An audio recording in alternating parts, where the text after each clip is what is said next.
So hello guys, welcome back to our physiology series. इसमें आज हम स्मॉल इंटेस्टाइन की अप्लाइड फिजियोलॉजी कवर करेंगे। तो फर्स्ट है मेल एब्जॉर्प्शन। मेल एब्जॉर्प्शन जैसे कि हमने पहले भी पढ़ चुके हैं कि यहाँ पे क्या नहीं होता, एब्जॉर्प्शन अच्छे से नहीं होता। तो malabsorption is a failure of to absorb nutrients such as protein, carbohydrate, fat, vitamins. तो स्मॉल इंटेस्टाइन का मेन काम ही है एब्जॉर्प्शन का।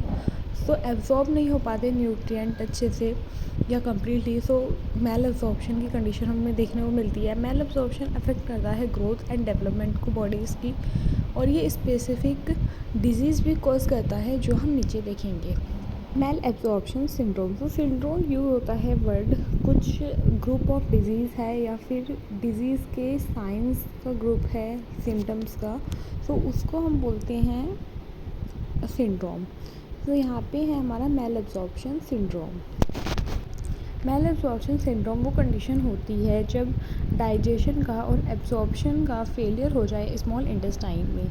Mail absorption generally caused by कैसे होता है, क्रॉन्स डिजीज़ से, ट्रॉपिकल स्पर से एंड स्टेटोरिया से एंड सिलिक डिजीज़ से, जो हम आगे देखने वाले हैं। तो क्रॉन डिजीज़ या एंट्राइटिस क्या होती है? एंट्राइटिस मीन्स, एंट्र मीन्स हमारा ये वर्ड यूज होता है स्मॉल इंटेस्टाइन के लिए, एंड इटीज़ आ गया तो that means inflammation. So enteritis एक इन्फ्लेमेशन बोवल डिजीज़ है characterised by inflammation of small intestine के इन्फ्लेमेशन हो जाता है यहाँ पे। Usually it affects the lower part of the small intestine, the ileum. Lower part क्या होता है हमारा? इलियम। स्टार्टिंग वाला पार्ट होता है ड्वार्डेनम, जेजुनम, देन इलियम। सो ये इलियम जो लोअर पार्ट है स्मॉल इंटेस्टाइन का, इसको ही अफेक्ट करती है यूजुअली। जो इन्फ्लेमेशन है वो कॉज करती है मेल एब्जॉर्प्शन एंड डायरिया।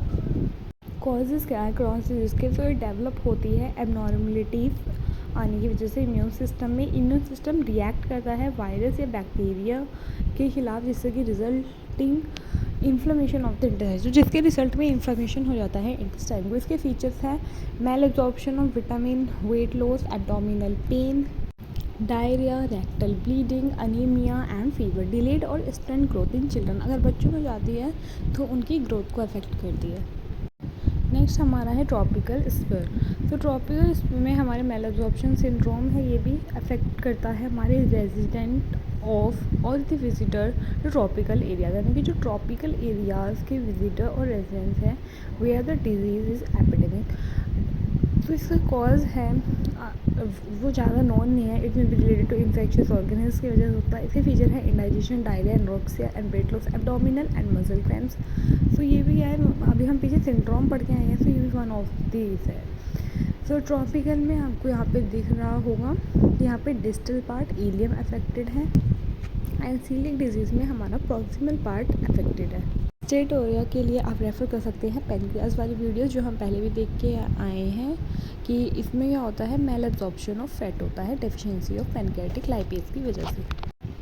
आगे हम देखते हैं सीलिएक डिजीज़, जो हमने पीछे भी अभी थोड़ी बहुत डिस्क्राइब की। जैसे कि सीलिएक डिजीज़ एक ऑटो इम्यून डिसऑर्डर है जो characterise by the damage of mucosa and atrophy of villi in small intestine. जैसे हमें पता है विलाई होती है जो कि क्या करती है, एब्जॉर्प्शन में हेल्प करती है, सरफेस एरिया बढ़ाती है स्मॉल इंटेस्टाइन में।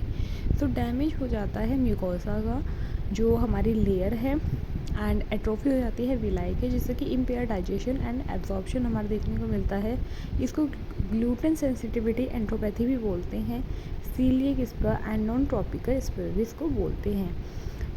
सो कॉज क्या है इसका? इस कॉज्ड बाय ग्लूटेन। ग्लूटेन से ये होता है, it is a protein present in wheat, oats, rye and barley and other grains.